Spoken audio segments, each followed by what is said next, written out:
Esta novela, sobre todo, que tiene un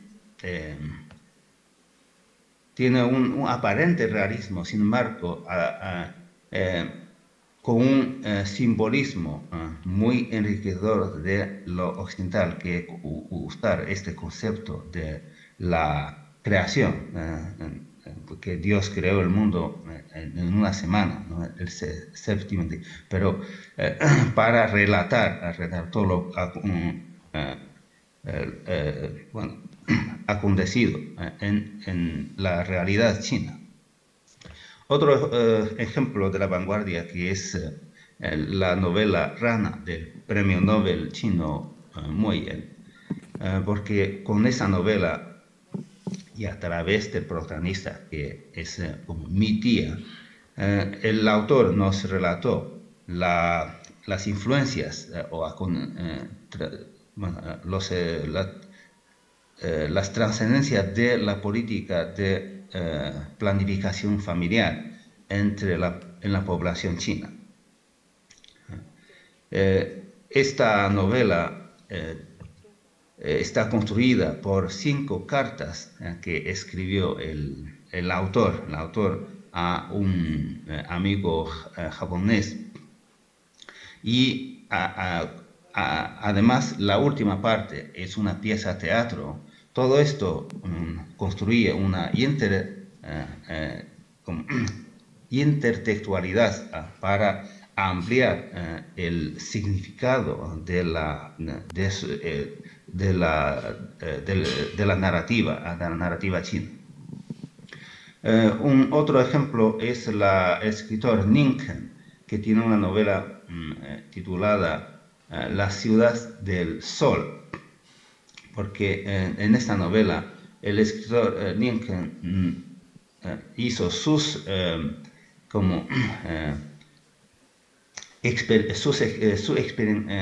experimentos en la narrativa, usando muchísimas notas sobre la historia, sobre el personaje, y sobre los elementos culturales, incluso literarios, clásicos chinos, para narrar una ciudad, una ciudad china actual. Por favor, Quería decir 3 minutos te quedan. Quería Perdón. decir que, bueno, también otro aspecto que no puedo dejar de mencionar, que es la nueva ola de la ciencia ficción china, representada por los escritores como Liu Cixin, Chen Qiufan, Han Song, Wang Jinkang, porque con estos escritores la ciencia ficción china ha entrado en un nueva edad de oro. Bueno, estos escritores tienen, claro, cada uno tiene su estilo, porque, por ejemplo, el escritor Liu Cixin tiene un estilo de relatar todo lo universo que tiene, y el escritor Chen Yufan tiene su propio experimento de lo realismo en la ciencia ficción. Y el escritor Hanson, por ejemplo, sí tiene un estilo bastante como kafkaniano. Pero, como dijo el escritor Hanson, que la realidad china incluso es más de ciencia ficción que la propia obra. En este sentido, como que ahora, al enfrentar al desarrollo de la inteligencia artificial, de la realidad virtual, de las nuevas tecnologías, todas estas experiencias de la vida, las relaciones sociales también, la gobernanza global, y también los cambios en la ética, todo esto muy presentes en la novela, en las obras de esa ciencia ficción. Por último, la ciberliteratura china. He hablado en varias conferencias sobre el desarrollo de la ciberliteratura china, que es un fenómeno literario, cultural y también industrial, como único en el mundo, porque hoy en día los usuarios chinos de la ciberliteratura han llegado a 500, más de 500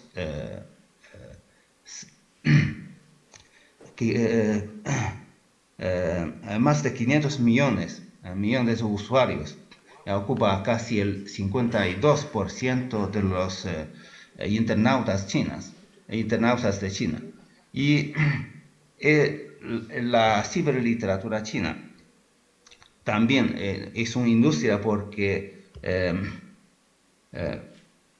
con el sistema de pago de la lectura y también la adaptación de las obras de ciberliteratura al cine, telenovela, a los juegos, videojuegos, animaciones, cómics, etc.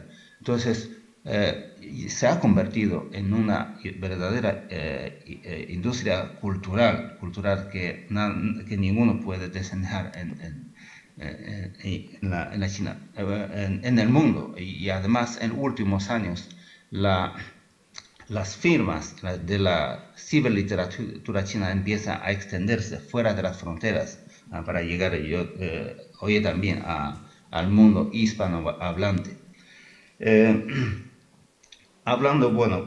Para resumir, quería usar las palabras del escritor Mai Chia en una charla suya en la feria del libro, en la última feria del libro de Beijing, en el pasado mayo.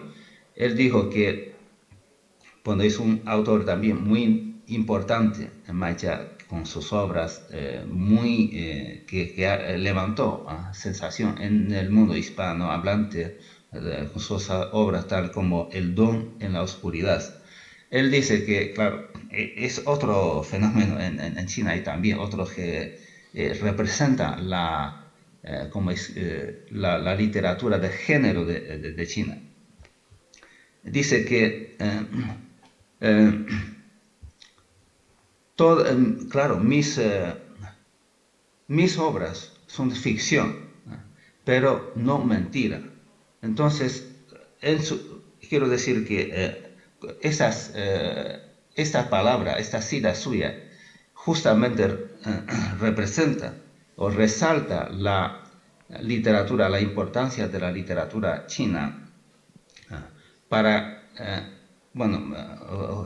en nuestros días, porque a través de la literatura china uno puede conocer mejor todo lo ocurrido en la sociedad china y también estas grandes transformaciones políticas, culturales, sociales que se han venido desarrollando en el país. Y por eso,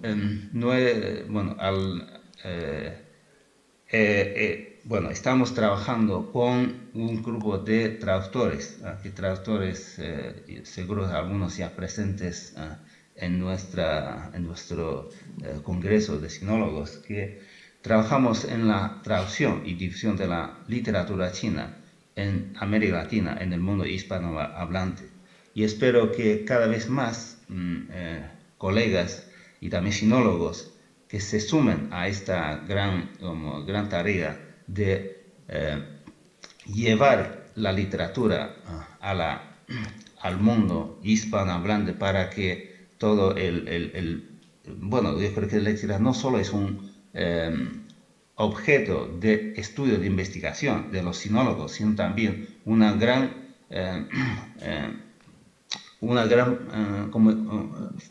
factor para que el público, para los lectores, para el público que entiendan mejor lo que está ocurriendo en China. Bueno, entonces... muchas gracias, Suanjinda. Muchas gracias. Muchas gracias, un gran aplauso. Muchas gracias.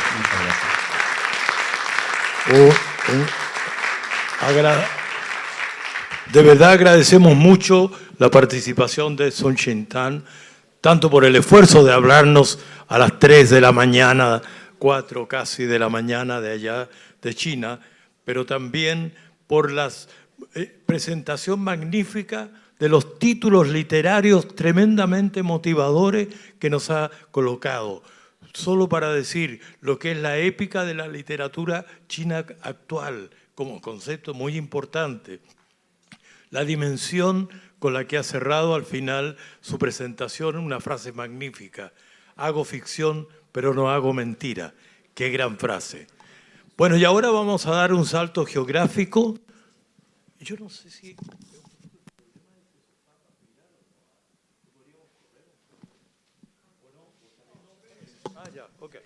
Bueno, ahora vamos a dar un salto geográfico. Espero que Elena nos esté también viendo o esté en condiciones de conectarse y en consecuencia le damos de inmediato el paso a Elena Bramidu, que ahí la tienen. Qué gusto en verla, profesora Elena Bramidu. Un placer, tiene usted la palabra. ¿No se oye? No, no se oye. Tienes que aprender tu micrófono, dicen. No, no, no, no. Tranquila.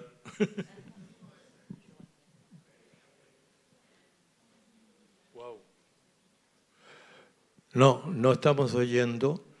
Tal vez tienes conectado ese micrófono que está al lado ahí del cable de la oreja. A ver si lo haces directo del micrófono del computador. Wow. Dice que lo probaron recién. A ver, un momento.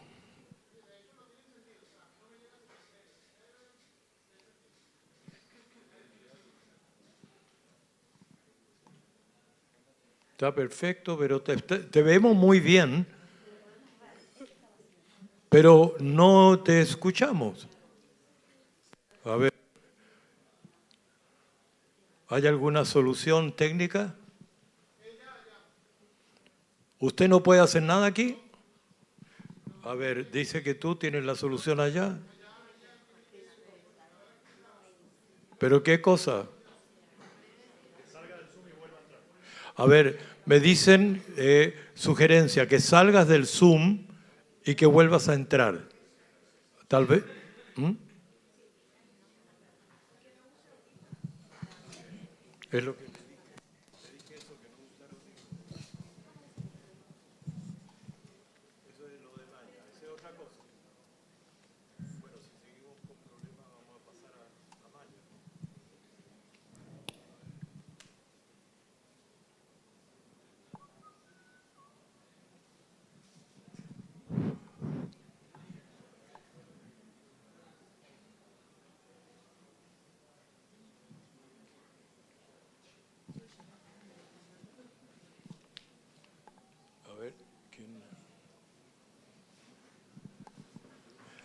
¿Cómo estamos ahora? No se ha conectado todavía.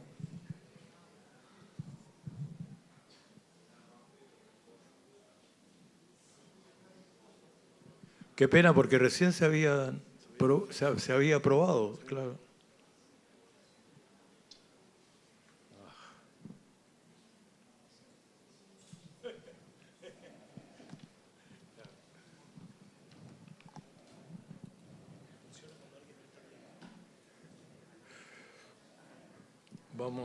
Vamos a esperar un minuto y si no seguimos, cambiamos el orden, porque no sé qué pasa allá. A ver, otra Ella vez. desmutea, pero no sale su audio.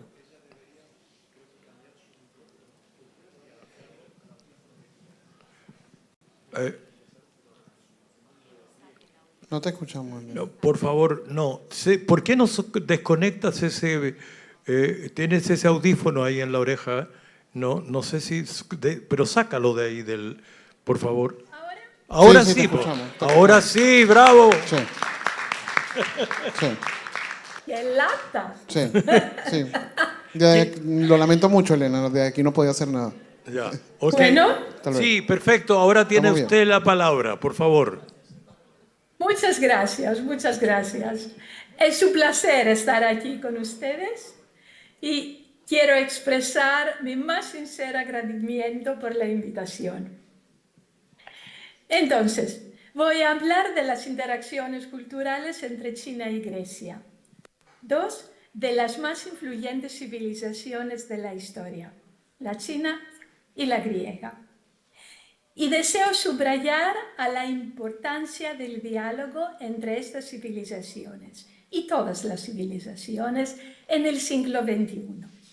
Un diálogo que no solo debe buscar fortalecer la cooperación entre dos civilizaciones milenarias, sino también inspirar soluciones éticas, sostenibles y humanas frente a los desafíos globales. Este diálogo nos concierne a todos, ya que Grecia y toda Europa, así como América Latina también, forman parte de un mundo con una dimensión cultural compartida. Una dimensión cultural que tiene sus raíces en la cultura grecorromana. Por su parte, China desarrolló sus propios conceptos y formó una civilización distinta y brillante que influyó profundamente a muchos pueblos del Asia.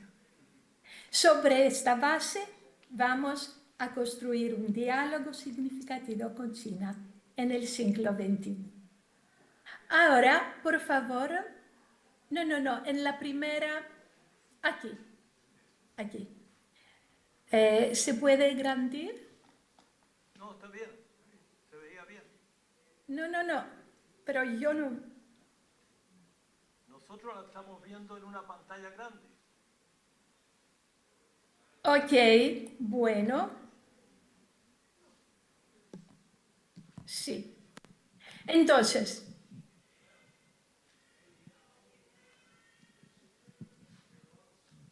China y Grecia ¿Sí?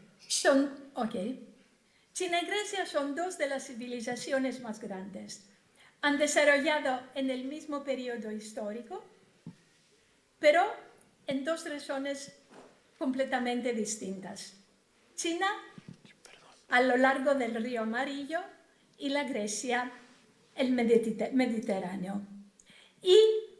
Pero con Alejandro Magno los griegos llegaron hasta los confines de la China de hoy. Y esto es muy importante. Aquí se ve el mapa del imperio del Alejandro el Magno. Y esto fue muy importante porque, como vamos a ver ahora, ha contribuido al primer encuentro entre chinos y griegos. Entonces, vamos a ver cómo pasó que China y Grecia se encontraron a lo largo de los siglos.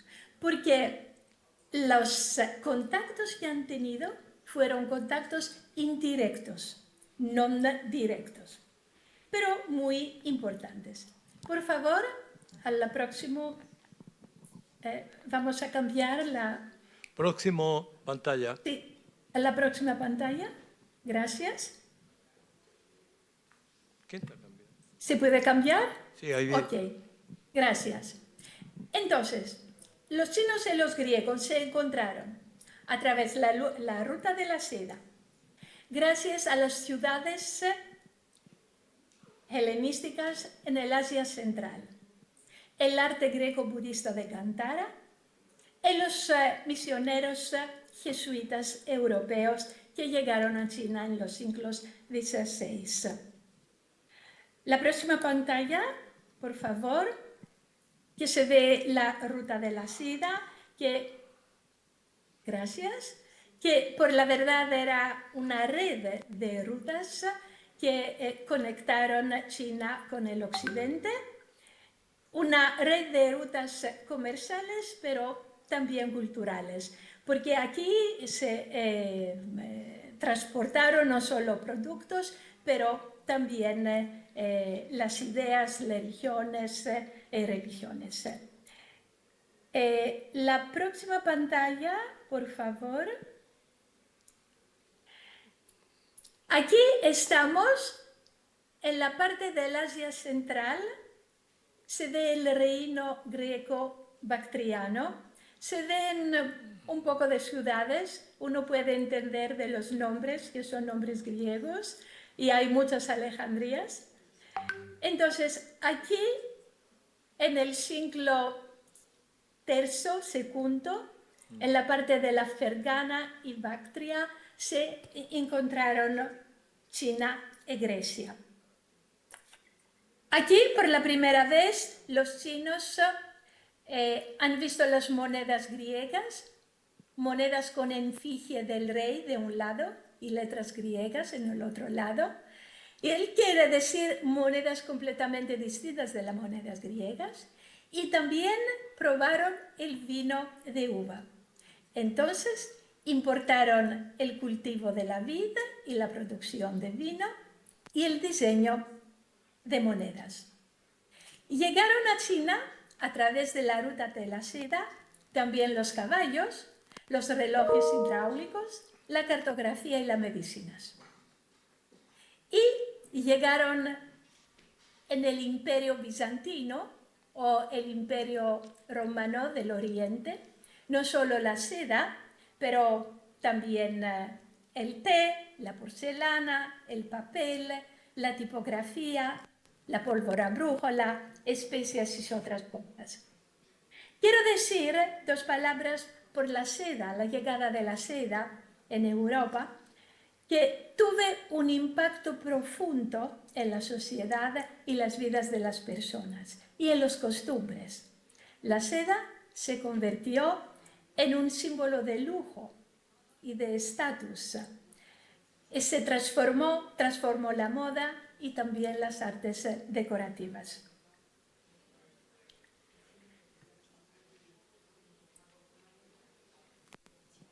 El próximo, Sí, también, ya está. sí, gracias. El arte greco-budista de Gandhara es un arte excepcional, muy lindo, que se desarrolló en la región de Gandhara, una región que hoy día corresponde a parte de la India, Cachemira, incluyendo Afganistán y Pakistán. Es una parte inspirada de la Grecia, de la cultura griega y cultura indiana, y también con elementos persas y otros elementos locales. Aquí vamos a ver esta estatua. Es un Buda, la cabeza de un Buda. Que hay que decir que hay mucho de Apolo, ya que el dios griego Apolo fue el prototipo de las primeras representaciones de Buda. Se pueden distinguir el rostro ovalado, la nariz griega, la nariz recta, los labios, la sonrisa griega y los labios griegos, el cabello ondulado, y todo eso es pura Grecia. Pero de otro lado, los ojos entrecerrados transmiten una sensación de espiritualidad e introspección propias del mundo indiano, de la tradición india. Vamos a ver otras figuras de Buda. Aquí se ve también el vestido, que es como el himation griego, aquí, muy típico de la Grecia antigua. Esta parte, aquí todo está hablando de la Grecia desde el pilastro. Aquí se ven dos cabezas, una, esta aquí, pertenece a un Buda de la ciudad de Hada, pero aquí, esta aquí, es de la Venus de Milo, la famosa estatua de la Venus de Milo. Pilastros corintios con el rostro de Buda, Y aquí tritones, un tritón, que es igual a los tritones que vemos en la Acrópolis de Atenas. Todo eso y muchas otras cosas muy impresionantes se desarrollaron allá en Gandhara y después en toda el Asia Central, y así llegaron a China. Entonces a China, con la religión budista, llegó también este arte basado sobre la cultura griega e india. Y llegó ¿dónde? A la provincia de Xinjiang de hoy, donde se formó el arte de ser india, una mezcla ahora con elementos chinos también. En la próxima pantalla se pueden ver la próxima transparencia, gracias. Se pueden ver unas imágenes que fueron descubiertas todas a China en la provincia de Xinjiang.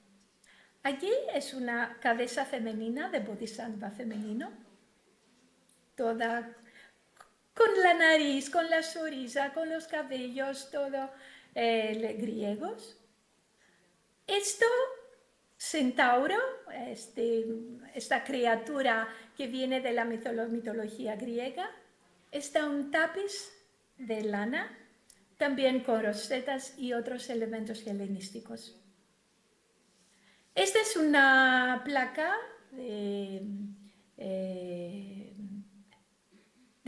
¿cómo se llama? De argento, de plata, con la imagen de dios Dionisos, el dios de vino.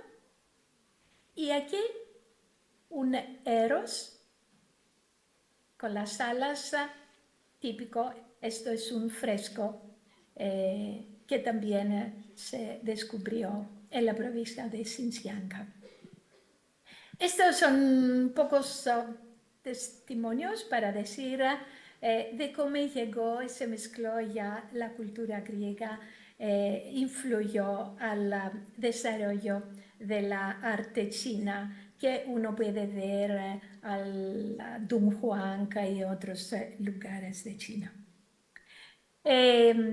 Ahora vamos al occidente, a la llegada de la seda, y aquí se ve una imagen del emperador bizantino Justiniano que recibe, sí, la próxima por favor, el emperador Justiniano del Bizancio que recibe la seda que dos monjas nestorianos han traído desde la China, escondidos en los bastones de bambú.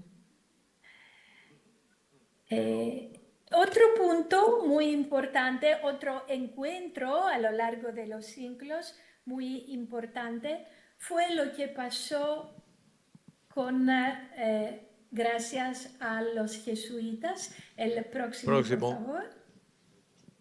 Gracias. Aquí vemos uno de los jesuitas más conocidos y más importantes, Matteo Ricci, italiano, y su colaborador chino, un literato chino, Zhu Guangzi. Ellos trabajaron mucho juntos y traducieron obras chinas en latino y obras occidentales, sobre todo de filosofía en chino. Pero el primer libro occidental que han traducido fue ese, Los elementos de geometría de Euclides, en el año 1607. Uno va a preguntarse, ¿pero por qué este libro, un libro de geometría? Este libro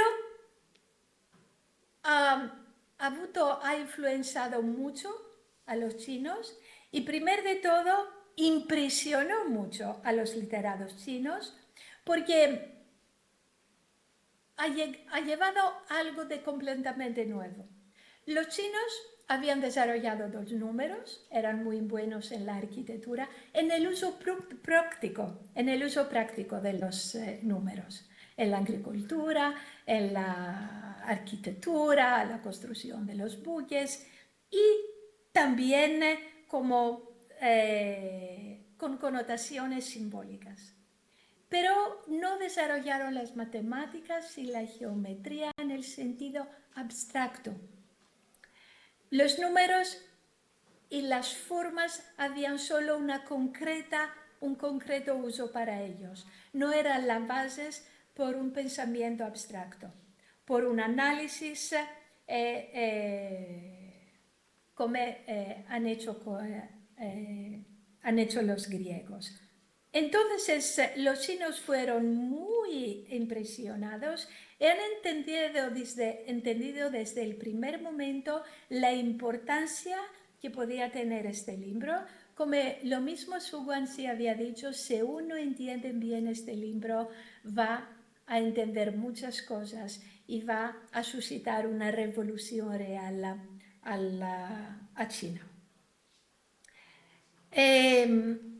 Así, en pocas palabras, muy brevemente, hemos querido presentar estos encuentros griegos a lo largo de los siglos, encuentros que fueron entre dos pueblos que se desarrollaron independientemente, pero paralelamente en el mismo periodo histórico, como ya dije al comienzo, y en regiones completamente distintas.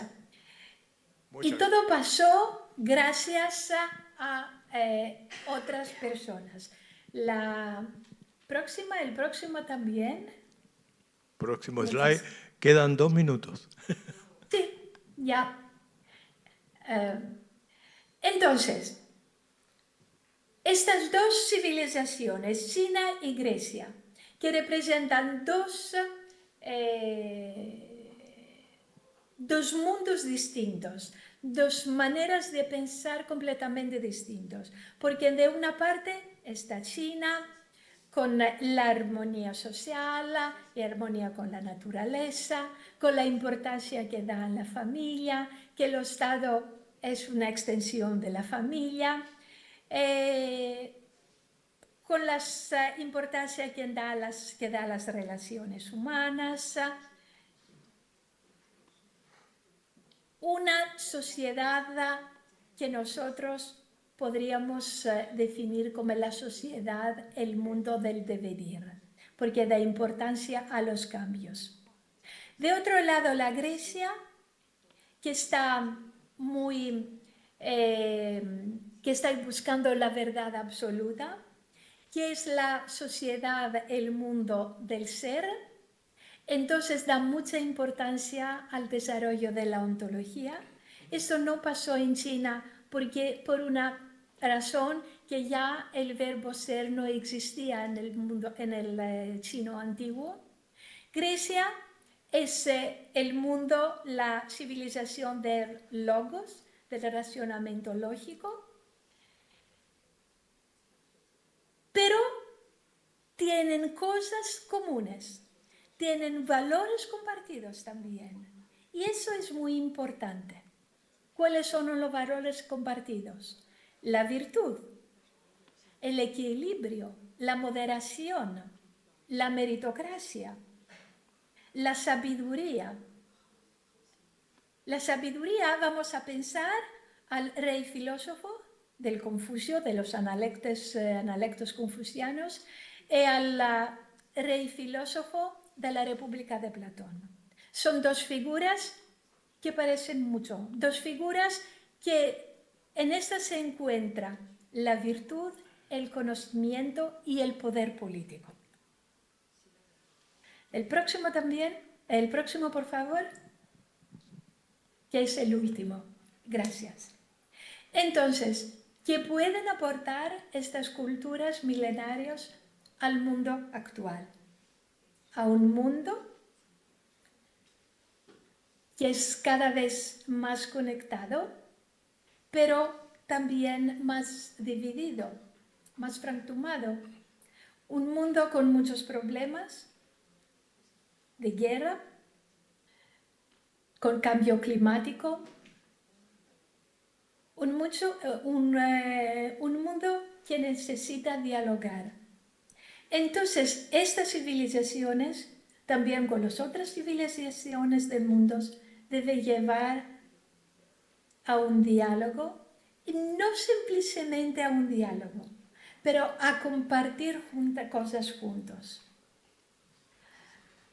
a una sinergia para que puedan afrontar los desafíos del mundo actual, para llegar a un mundo más sostenible, más pacífico y más humano.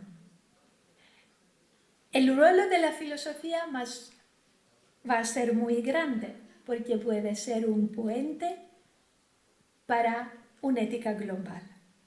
Entonces, voy a terminar, a concluir con esas palabras, pensando también, ahora también a Gandhara, a este símbolo de la unión de la civilización griega y civilización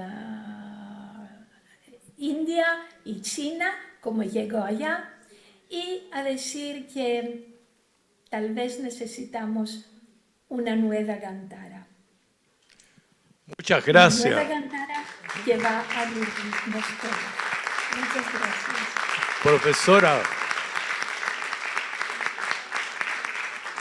Profesora, muchas gracias por sus ideas, por la novedad de los enfoques que nos ha presentado sobre esta interacción greco-china con toda la dimensión de extensión que trae ideas muy interesantes. La dimensión de Gandhara que usted nos ha colocado nos estimula en las conversaciones de hoy y las que vienen. Y por supuesto creo que interpreto a todos al decirle que la felicitamos por su buen español también. Muchas gracias. Muchas gracias por la invitación. Ok, bueno, ustedes desde el exterior pueden seguir conectados para escuchar. Pues ahora invito a Jorge Malena entonces y a Maya Alvisa a que subamos al escenario para... ¿Perdón? Ah, Maya está online también. A ver, vamos a coordinar bien las cosas. Maya está online, ¿verdad? Entonces tienes razón. Entonces pasamos de inmediato a la siguiente presentación de Maya, por favor. Maya, si nos estás viendo, te agradecería que conectaras. Bueno, Maya Aldiga Barroso es profesora de la Universidad de Lanús y también nos trae pues un enfoque y participación en este debate. Ahí ya la tenemos. Maya, muy buenas tardes, un gusto que la estamos viendo y de inmediato tiene usted también sus 12 minutos. Muchas gracias, ¿se escucha bien? Sí, perfecto. Bueno, muchas gracias. Primero que nada les agradezco la invitación y a todos los presentes y los que estén conectados. Y me voy a disculpar que estoy medio afónica justamente en estos días, así que voy a hacer un esfuerzo por ser clara en mi expresión. La idea de esta presentación es poner en valor el diálogo en este sentido entre nuestras culturas de América Latina y el Caribe con los sistemas de pensamiento chino y en particular hago un énfasis en el estudio del confucianismo. Voy a leer para ajustarme con estos 12 minutos, pero bueno, cualquier cosa podemos hacer un comentario. Comienzo. La cultura china se encuentra entre las más antiguas de la historia de la humanidad, constituida en un centro cultural con un profundo desarrollo tecnológico, sociopolítico, y podemos destacar entre otros aspectos, por ejemplo, la existencia de la escritura desde 1500 antes de nuestra era, la formación de una identidad firmemente establecida ya desde el 500 antes de nuestra era, con elementos distintivos como el confucianismo, el sistema del taoísmo, del legalismo, que fueron perdurando hasta la actualidad. China fue una gran nación fundada en principios políticos muy claros y que se mantuvieron vigentes por más de 2 milenios, por lo que no es de extrañar que esas bases fundamentales de su cultura y su política sigan imprimiéndole un sello propio al contexto actual.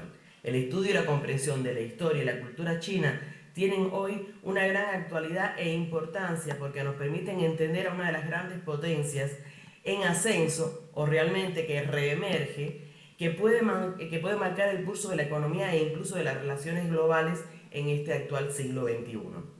En ese contexto es en el que considero de gran importancia el estudio y el diálogo con la tradición confuciana, que le ha aportado a China, como a los países de la región que tuvieron influencia de esta cultura, por ejemplo Corea, Japón y Vietnam fundamentalmente, una gran valoración por el estudio y el conocimiento, como aspectos fundamentales para el ascenso social, para ser elegidos como funcionarios en su momento responsables de la dirección del país, en lo social, lo político y lo moral.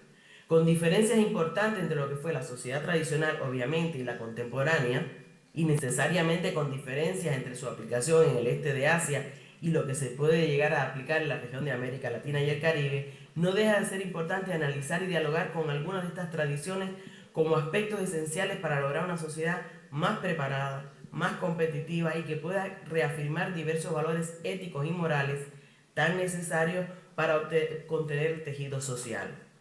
Confucio en su momento consideró esencial despertar los espíritus a la sabiduría, al conocimiento y en particular, como él sostenía, y lo cito, instruir a los príncipes sobre su misión esencial consistente en dar a los súbditos el sentimiento de sus deberes respectivos.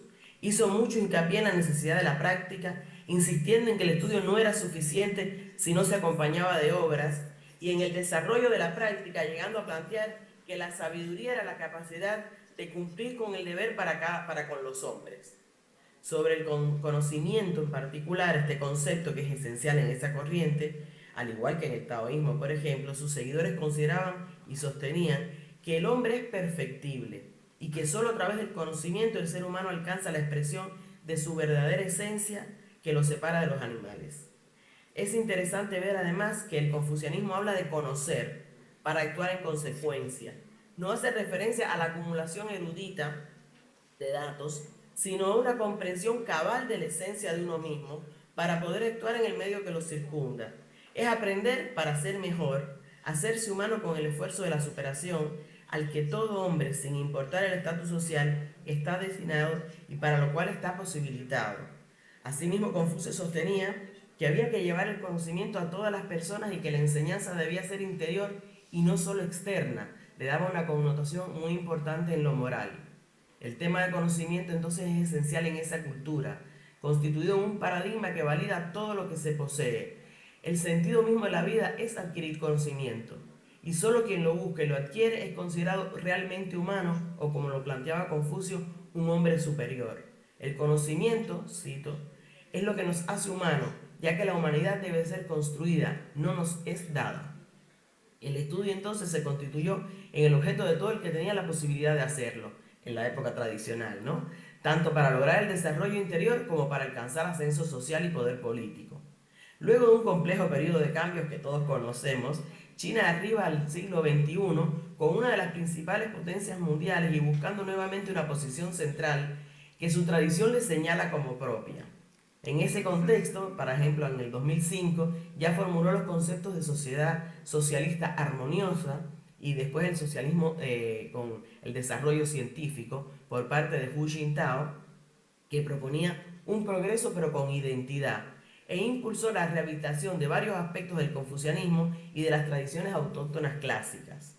En el informe que Hu Jintao presentó en el Congreso 17 del partido, él planteó, y lo cito, la concepción científica del desarrollo tiene su primera acepción esencial en el desarrollo, su núcleo en la consideración del ser humano como lo primordial y su exigencia básica en la integridad, la coordinación y la sostenibilidad, y su método fundamental en la actuación con una visión de conjunto. E incluso en ese congreso, él planteó que se debía acentuar el intercambio cultural con el exterior para asimilar el excelente logro de las civilizaciones de otros países y aumentar la influencia de la cultura china en el plano internacional. En esos años se inició entonces el llamado poder blando, en el cual China y la cultura tiene un papel esencial y es donde la cultura tradicional en general y el confucianismo en particular han tenido un papel muy importante. Ha tomado el protagonismo clave.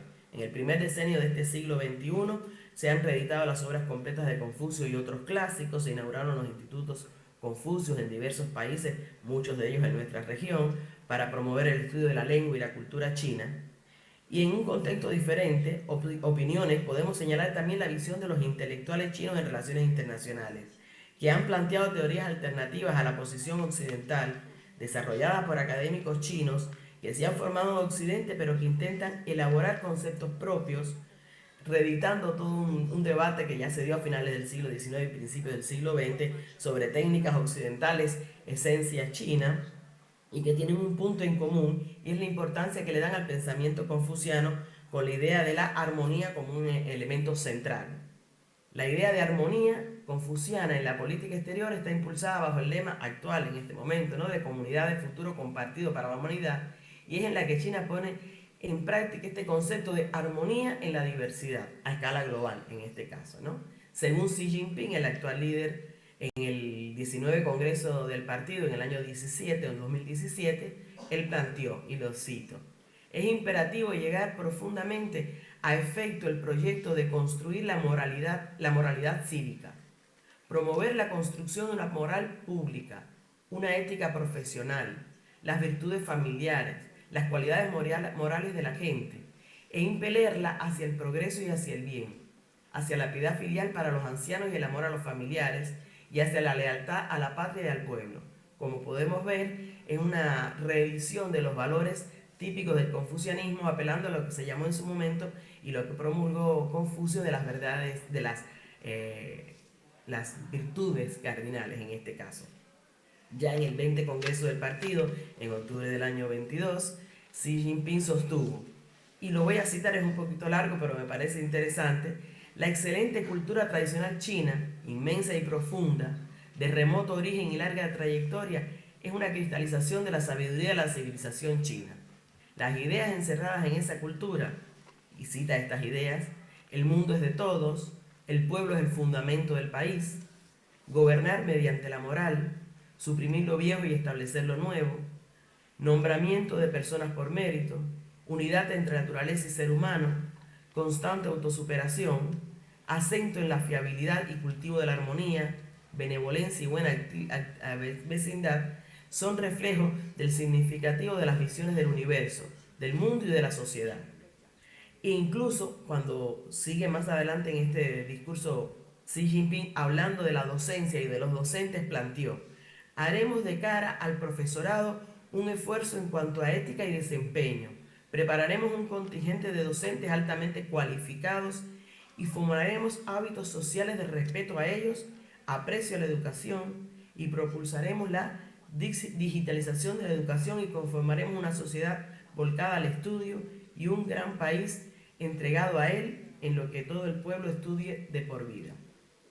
También sostuvo que el porvenir del pueblo de los diversos países del mundo radica en la estructuración de una comunidad de destino de la humanidad, y aquí no solo es del confucianismo, sino mucho del taoísmo, cuando plantea que todas las cosas crecen juntas sin dañarse unas a otras, y todos los caminos discurren juntos, no uno contra otro.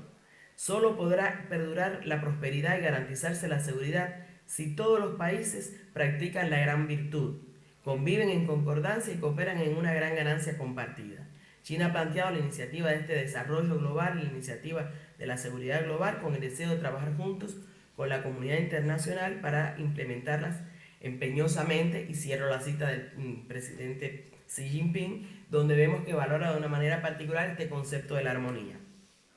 Entonces, a partir de esto señalado, podemos concluir que los líderes chinos de los últimos años, en particular Hu Jintao y Xi Jinping, han retomado de un modo consciente muchos valores tradicionales, pero para lo que han llamado una identidad propia en este contexto mundial.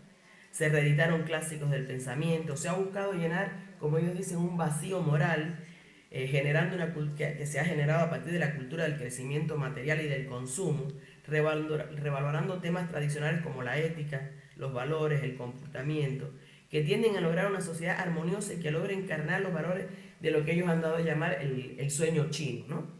En este caso. En nuestro contexto de nuestra región de América Latina, podemos observar cómo en los últimos años ha crecido y se ha profundizado las relaciones con la República Popular China, y el proceso por el cual China ha tenido en cuenta el valor de la diplomacia cultural. La República Popular ha logrado establecer en los últimos años un incipiente liderazgo en innovación, tecnologías digitales, automatizadas, la robótica, hechos que responden a estrategias diseñadas por el gobierno a mediano y largo plazo y que han sostenido e implementado con mucha eficiencia a lo largo del tiempo, entre las que se destacan, por ejemplo, el Programa Nacional de Desarrollo Científico y Tecnológico a mediano y largo plazo, que se desarrolló del 2006 al 20, el Proyecto de Promoción y Desarrollo de Industrias Emergentes de Importancia Estratégica del 2010, los programas de Made in China y Internet Plus, Made in China 2025 e Internet Plus, por ejemplo, ¿no? Ahora, en Latinoamérica también ha habido políticas tendientes a lograr un desarrollo en la innovación, en la creación de instituciones especializadas, en promoción de la creatividad, pero con un nivel muy inferior al chino con respecto a los recursos que se destinan por parte de nuestros gobiernos a estos proyectos, ¿no? En ese contexto, si hay alguna experiencia impulsada por la República Popular China en su proceso de crecimiento que deben ser tenidas en cuenta en nuestra región desde mi humilde punto de vista, es que tendríamos que destacar la capacidad de planificación y los esfuerzos puestos en inversión y desarrollo, en los recursos humanos como el centro de interés de la política nacional, de la cultura y de la educación. Estos fueron los valores centrales de la cultura china desde el establecimiento del sistema confuciano como soporte ideológico del sistema imperial aproximadamente desde el 206 antes de nuestra era, y se ha constituido hoy en día en un baluarte especial para su crecimiento.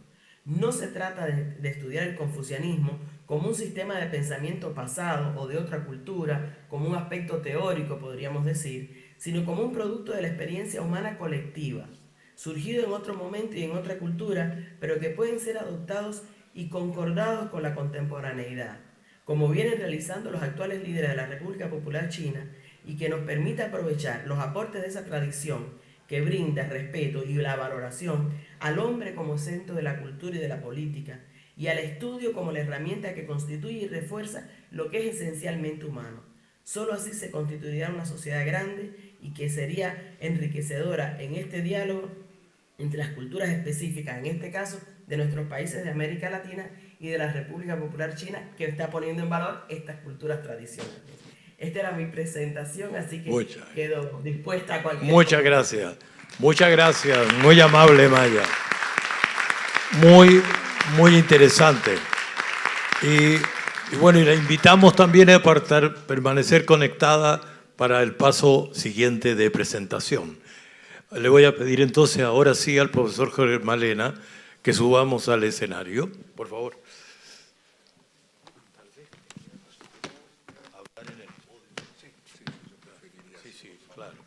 Un segundo nada más aquí para hacer una síntesis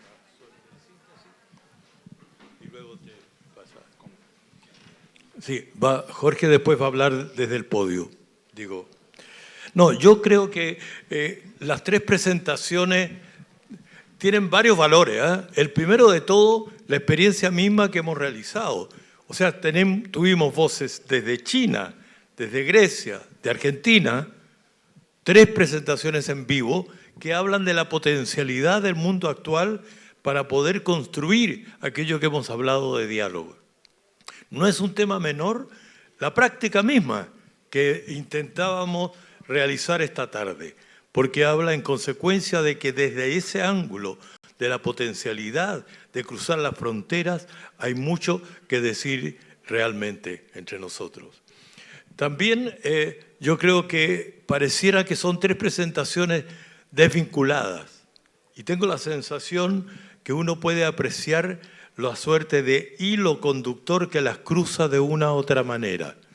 Por una parte, la primera presentación de Sun Chin-tan es la evidencia de que hay un pueblo, una nación milenaria que sin embargo, más allá de sus raíces milenarias, está diciendo sí, pero ahora, en lo inmediato, en lo contemporáneo, hay que construir, como dijo Sun, la épica de la literatura china actual. Y yo creo que ahí hay una dimensión que dice, bueno, entonces, ¿qué es esa China de hoy? ¿Por dónde va? Y esa China de hoy entra en diálogo, es lo que ha hecho, entre otras cosas, el espíritu fundacional del Centro Mundial de Sinología, que como decía hoy en la mañana muy bien el profesor Xu, no se trata solo de estudiar China, se trata de cómo China se interactúa con el mundo y que esa es la visión de sinología que él ha colocado como referente principal conceptual. Eso aparece justamente en el intento creciente y de análisis histórico que colocó Elena cuando nos habla de cómo lo griego ha tenido incidencias un poco ocultas históricamente con China. Lo griego y lo chino articulándose. Bueno, cuando pensamos que ese es el desafío sustancial contemporáneo, de cómo yo entiendo el tú y cómo tú entiendes el yo, estamos allí generando el tipo de fórmulas desde las cuales llevar a nuestro trabajo. Pero al mismo tiempo, y ahí terminamos precisamente con la última presentación, que cada cual coloca, por así decir, sobre la mesa ciertas definiciones conceptuales específicas. Y el rescate de la armonía y el rescate de la visión de constituir otra forma de articular la relación al interior de cada país, pero de cada país también con los otros, cruzando fronteras, cruzando océanos, saltando las distancias, aparece en consecuencia como uno de los elementos fundamentales desde los cuales generar este orden internacional que está emergiendo. Y aquí, por supuesto, es maravilloso tener a Jorge Malena. ¿Por qué?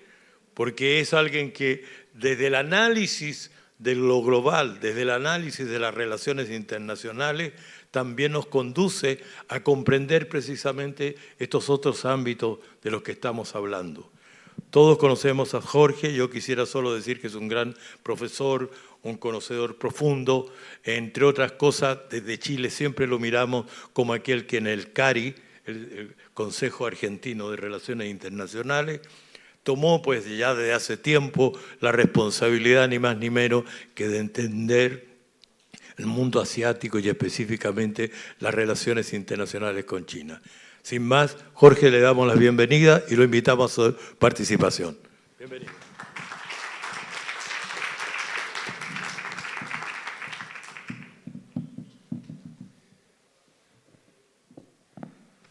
Bueno, muy buenas tardes a todos, estimado embajador Reyes Mata, estimado doctor Xu Bofen, estimados colegas sinólogos, estimados profesores, alumnos, señoras y señores. En primer término, bueno, deseo agradecer la invitación a participar en este segundo Congreso Latinoamericano de Sinólogos, porque considero que es un ámbito muy especial para reencontrarnos, quienes estudiamos a China en América Latina, pero también encontrarnos con colegas provenientes de China. A partir de ese encuentro se genera un diálogo que obviamente contribuye mucho con nuestra obra académica en nuestros respectivos países. En esta ocasión elegí exponer en este subforo que trata sobre el diálogo y los intercambios interculturales. Como bien dijo el señor embajador, me enfoco en las relaciones internacionales y entonces observé que podría ser de utilidad para un evento de esta naturaleza identificar algunos hitos que van desde la antigüedad hasta la nueva China, es decir, pongo un límite temporal en 1949 porque comprendo que en general nos concentramos en la historia de los lazos bilaterales desde 1949 y quizás no le prestamos la suficiente atención a lo sucedido previamente. En ese contexto, entonces, voy a comenzar en la era precolombina, avanzando obviamente rápidamente en el tiempo con estos hitos del vínculo bilateral. Para comenzar, algo que quizás sea muy novedoso para quien no ha tenido todavía un largo recorrido en los estudios sobre China, en lo que hace al propio origen de los pueblos originarios de América Latina, existen dos versiones sobre el origen de los mismos y uno guarda relación con protochinos en el sentido de los chinos de la antigüedad que habrían ingresado al continente americano a través del estrecho de Bering, más allá de que también existe otra versión que habla sobre el origen polinésico de los pueblos originarios de América. En el caso de la propia China, ellos sostienen la versión de este origen a través del estrecho de Bering. Hay un libro de un autor chino, un académico Li He, que se titula Los chinos llegamos antes que Colón, que es un libro que aún no ha sido traducido a otros idiomas extranjeros, está escrito en idioma chino, es de la década de 1980, pero realmente es un avance muy interesante y él sostiene que hace 13.000 años antes de Cristo, no fueron en realidad los polinésicos quienes llegaron a América porque ellos no controlaban el arte de la navegación ni la tecnología naval para viajes de larga distancia, e incluso no habrían tenido los pueblos polinésicos motivaciones para emprender semejante periplo cruzando el Océano Pacífico Oriental, ya sea en cuanto a motivaciones, no tenían una visión expedicionaria ni tampoco una catástrofe habría sucedido en su entorno geográfico como para tener que lanzarse a la mar. Mientras que en China sostiene este autor que he citado, los chinos solo tenían que atravesar unos 80 kilómetros del estrecho de Bering, el cual a su vez estaba congelado gran parte del año e incluso tenía islas en el camino, por lo tanto el paso, digamos, de Asia a América era mucho más sencillo que cruzar el Océano Pacífico. Pero luego, avanzando en el tiempo, más allá de las discusiones existentes sobre este origen de los pueblos originarios de América, donde ya sí tenemos evidencia más contundente, es en la era colonial, es decir, avanzamos de la era precolombina a la era colonial, y aquí tenemos la llamada Ruta de la Plata, que, digamos, es un aspecto muy, muy interesante a mi entender, máxime en épocas que se habla tanto de la globalización, porque más allá de lo que significó la Ruta de la Seda, que obviamente es anterior a la Ruta de la Plata, también a partir del siglo XVI y hasta principios del siglo XIX, nosotros en América Latina específicamente, a partir de lo que fue, digamos, el espacio colonial creado por España, no solo desde América Central hacia el sur, sino también en las propias Filipinas, tenemos un ejemplo de globalización temprana. Fue así entonces que allá por 1565 comienza la presencia española en Filipinas. Recordemos que el nombre de Filipinas fue puesto en honor del monarca español Felipe II y comienza la interacción comercial con España, obviamente a través del Océano Pacífico, teniendo como, digamos, punto intermedio el actual México, y luego los productos se volvían a embarcar a través del Océano Atlántico con destino a España. Había una serie de puertos a lo largo de la costa china que eran sede de este intercambio proveniente del Lejano Oriente, más allá, por supuesto, de Manila como capital de Filipinas, es decir, de ese dominio español en el Lejano Oriente. Y luego sí teníamos Acapulco, Veracruz en México y finalmente Sevilla. Tenemos conocimiento en líneas generales de los productos que se intercambiaban, ¿no? Desde la China, las sedas, la porcelana, objetos de laca, tejidos, bienes de uso cotidiano, pero también, digamos, desde América existía la exportación de semillas de maíz, batata, girasol, tomate, maní e incluso plata. Esto no solo con destino a España, sino con destino incluso a la propia China, que es un dato no menor, la relevancia del uso de la plata, que a su vez, como todos sabemos, se extraía de Potosí, del área, digamos, del Imperio Inca, del sur del Imperio Inca, porque para China fue una contribución en materia económica muy importante, ya que al tener un mayor valor con respecto a las monedas que se utilizaban de cobre en aquella época, eso contribuyó en gran medida a paliar la inflación que ya en China se sufría en los siglos XVI y XVII.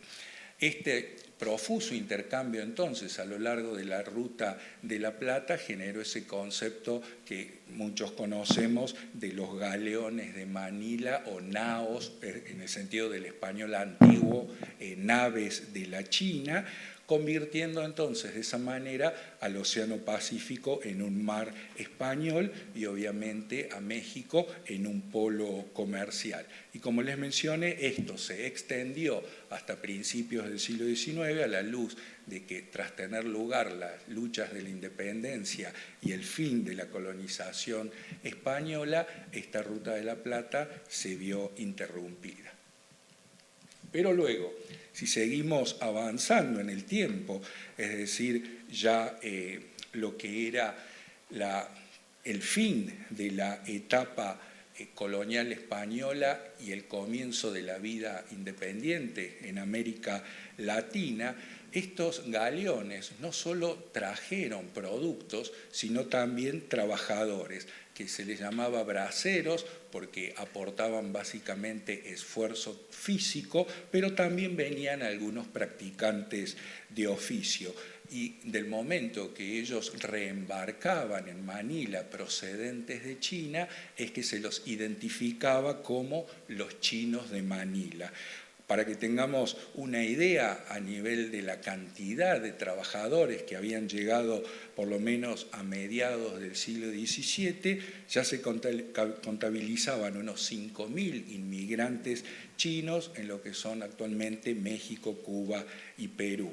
Pero más adelante, es decir, si nos adentramos en la primera mitad del siglo XIX, a partir de lo que fue la Guerra del Opio entre 1839 y 1842, y al mismo tiempo, al tener lugar la abolición de la esclavitud en las repúblicas que se comenzaban a independizar en América Latina, esto estimuló la emigración de chinos, donde ya venían a trabajar no solo en oficios, sino en construcción de obras de infraestructura, plantaciones de algodón, café, tabaco, azúcar y también la extracción de guano, estaño y cobre. Fue así entonces que hacia fines del siglo XIX ya la cifra de inmigrantes chinos había crecido notoriamente, alcanzando la cifra de 250.000 personas en América Latina. Incluso como cuarto hito hay algo que es mucho menos conocido, que es el aporte de chinos en la guerra de independencia de América Latina y aquí específicamente el caso de Cuba.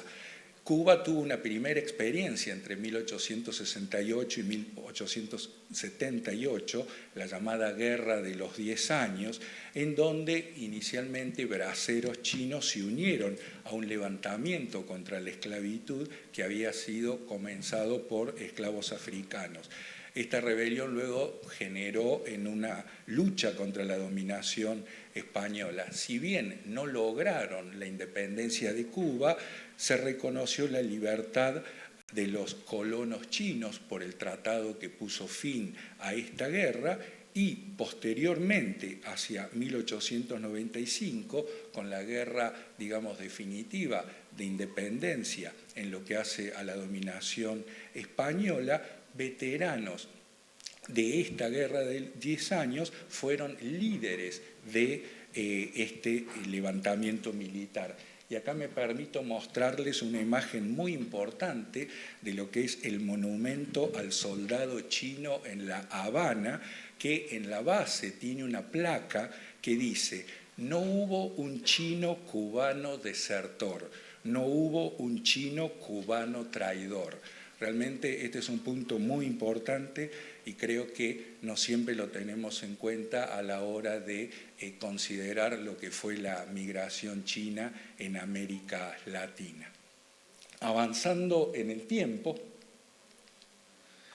y ya ubicándonos, avanzando fines del siglo XIX, principios del siglo XX, hay un quinto hito que es el establecimiento de relaciones diplomáticas entre estos nobles países latinoamericanos y China, que en aquel momento estaba gobernada por la dinastía Qing, la última dinastía de la historia china, también reconocida como la dinastía Manchú.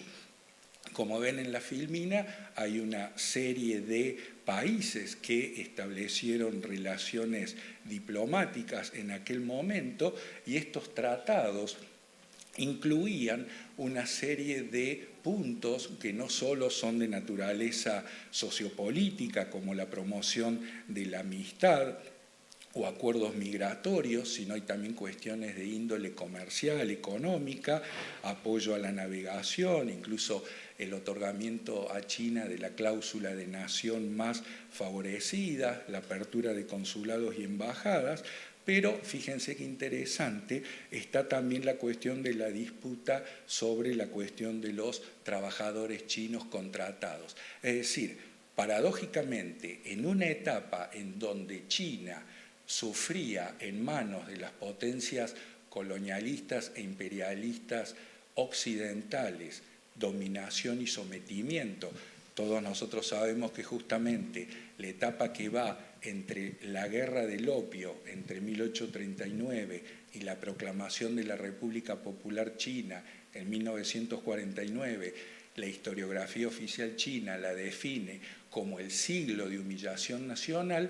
Bueno, las repúblicas de América Latina no actuaban como las potencias coloniales de la época, sino que por el contrario se vinculaban con China en pie de igualdad. Y esto obviamente trajo una serie de efectos favorables, como mejora en las condiciones de vida de los inmigrantes chinos, el incremento de la inmigración, el comercio y una serie de intercambios. Avanzando ya más sobre el siglo XX y la etapa previa a la República Popular China, tenemos, como todos sabemos, entre los años 1912 y 1949, la existencia de la República de China. Bueno, aquí también en esta etapa una serie de países latinoamericanos establecieron vínculos oficiales y la peculiaridad es que la característica de estos tratados de establecimiento de relaciones con esta República de China, creada en enero de 1912, fue la renuncia a exigir derechos de jurisdicción en China e incluso el reconocimiento de la obligatoriedad de pagar indemnizaciones a ciudadanos chinos cuyos derechos eran afectados como trabajadores en América Latina. Nuevamente, desde América Latina se hacía todo lo contrario que las potencias coloniales e imperialistas de la época le hacían a China, porque también en esta etapa tenía vigencia la segunda parte del llamado siglo de humillación nacional. Creo que estos son hitos muy importantes a tener en cuenta a la hora de hablar de estos principios de equidad, de beneficio mutuo, etcétera, etcétera, que hoy en día tienen boga. Desde América Latina se dieron durante décadas señales muy claras a favor de China en esta materia. Y bueno, y a posteriori, una vez que triunfa la revolución en China y se establece la República Popular en 1949, se dio el fenómeno de que, si bien existía ese reconocimiento diplomático a la República de China, que no cambió de inmediato porque por la vigencia de la Guerra Fría, gran parte de los estados latinoamericanos alineados con Estados Unidos mantuvieron el reconocimiento a la China nacionalista. Lo que sí sucedió es que la República Popular apeló a asociaciones de amistad, a la creación de asociaciones de amistad en América Latina para promover un vínculo, digamos, sociedad-sociedad, por más que no fuese aún gobierno a gobierno. Es decir, también acá tenemos una pista muy interesante sobre la relevancia de lo cultural, del poder blando en la interacción bilateral. Entonces, para culminar, a modo de síntesis, la idea es, bueno, destacar que hay una versión sobre el origen de los pueblos originarios latinoamericanos que pone el foco en China, que hay un poco conocimiento sobre la interacción en la era precolombina. Creo que esto sería un importante objeto de estudio para asumir sobre todo por los historiadores. En tercer lugar, como fue mencionado, que la etapa colonial, en la etapa colonial, la Ruta de la Plata fue una de las primeras evidencias de globalización y fue protagonizada por América Latina y por China, que a su vez en la etapa del siglo de humillación nacional el vínculo se mantuvo en pie de igualdad y que a posteriori, con la fundación de la Nueva China, la cultura fue el motor del diálogo. Así que bueno, espero que esta exposición haya sido de utilidad y muchísimas gracias por su atención.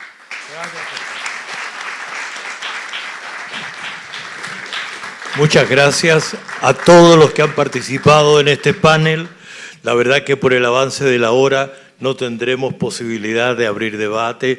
Lo sugiero que las conversaciones las hagamos mientras estamos en el café. Entiendo que en consecuencia cerramos este panel. Muchas gracias, Jorge. Muchas gracias, Elena. A Sun Shintan, si todavía está oyendo, no sé. Pero a todos aquí una gran gratitud por la experiencia que hemos vivido con este diálogo cruzando toda la frontera. Muchas gracias. Gracias a todos. Antes de pasar al coffee break, que va a estar al final a la salida del teatro, vamos a hacer entrega. Fernando Reyes Mata, como autoridad de la Universidad Andrés Bello, va a recibir de parte del rector Darío Kuczynski, último anfitrión del Congreso de Sinólogos de Latinoamérica en Buenos Aires, Argentina, le va a dar a Fernando este símbolo del Congreso, que la idea es que todos los años vaya de ciudad a ciudad.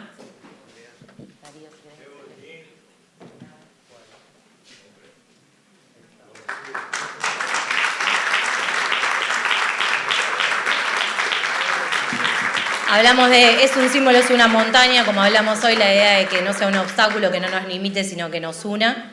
Y vamos a aprovechar luego este momento para darle un presente a todos los miembros de la delegación sino-latinoamericana de este Congreso. Les vamos a pedir que se pongan de pie, que van a recibir un presente por parte de la Universidad Andrés Bello.